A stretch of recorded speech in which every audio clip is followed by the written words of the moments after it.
Flying speakers is just hanging them in the air. But how do we get them up there? How do we get the necessary equipment up there to hang the speakers? How do we make sure that they're pointing at the right angles and that they're hung at the right height? Who even decided what the right height was? Where do the cables go? Where do the amplifiers go? We're going to look at step by step the actions that you need to take when you're hanging that PA system. Now that I've done it a few times, I thought I would share with you so that if you're thinking about doing it or you're about to do it as part of your job, you know what to expect. We'll talk about tuning the PA, and for that you need a good grasp of EQ, so check out my free 3-step guide to perfect EQ. The link's in the description. Let's dive in. Before we get started, make sure there is a competent and experienced person there that can get it done. Don't try and do this stuff yourself without any of the training or reading the manufacturer's guidelines that you need. So if most large venues fly their PA systems, often line array systems, from the ceilings or from truss in the ceilings, why do they do that? It's a really simple answer to that question. It's better coverage. If you have a speaker in the air,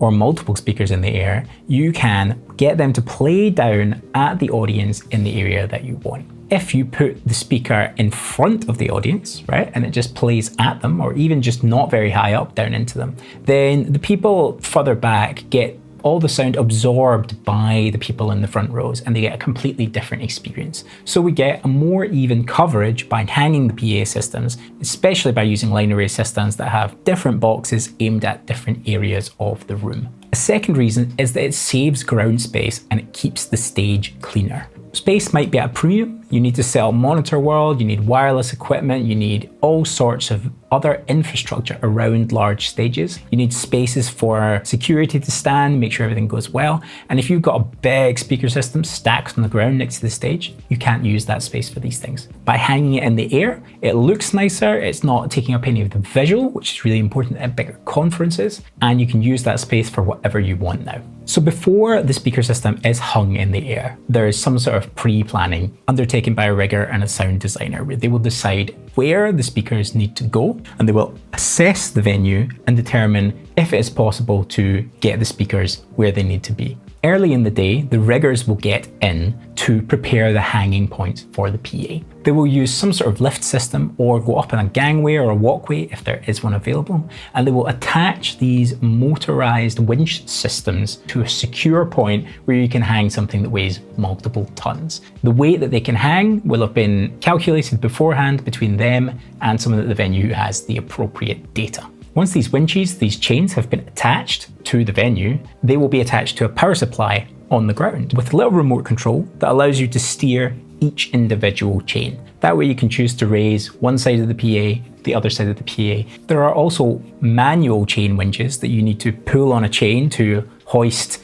the PA system up. That's pretty intense, hardcore work, and if you're lucky, you won't have to do it. I've done it. It gets pretty tough on your arms after about 6-7 meters. There are often 2 motors for each hanging point, right, which allows you to steer the tilt of the array system. You lift both up to lift the whole array, then you lift one up to tilt the array. So how does one connect all of this stuff up then? So this winch has a hook. That hook will attach to a hanging frame for the speaker system, for the line array system. Manufacturers create their own systems for attaching to these winch points, and they have specific instructions on how to attach the chain to the frame so that you can hang speakers safely and get the control that you need. What we do then is we take our first 2 chains and we have our frame for hanging our speakers. We attach the 2 chains at the point recommended by the manufacturer, and we use the motors to raise this frame into the air. And then we grab our line array system. It's usually on some sort of trolley, and quite often they come in stacks of 3 or 4.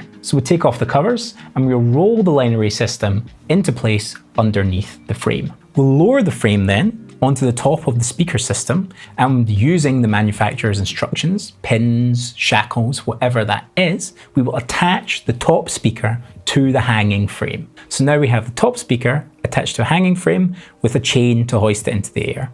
All the speakers below are still attached to that top speaker. We'll then go around the line array system, these 4 speakers that are hanging here, and we'll adjust the angles and engage any safety necessary on the speaker systems to make sure that they are splayed at the correct angles. How do we know what the angles are? The system designer will have used prediction software before the event happened in combination with a plot of the entire concert area to calculate the angle that each speaker should be to properly cover the area, as well as how many speakers need to be hung at what height. Finally, we'll connect up the speaker cables and then we can raise these speakers into the air. More about the speaker cables later. Once we've raised these first 3-4 speakers into the air, we'll take another stack of speakers, roll them underneath, and then repeat the process. Except this time there's no frame. You'll find that the speakers on the bottom of the line array have a system which allows them to reattach to your new stack of speakers. Then we just perform the exact same steps, set the angles, and lift it into the air.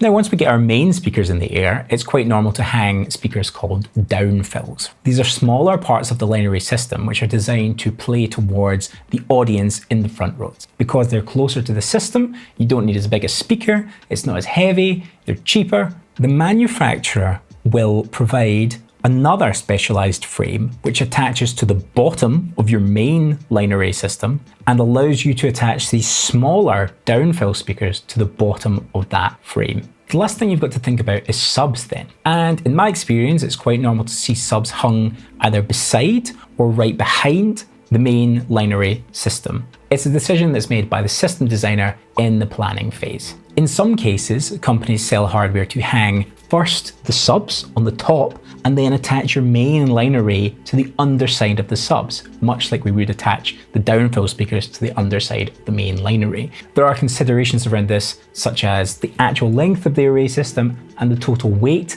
You need to be really clued up on this stuff to be able to make these decisions.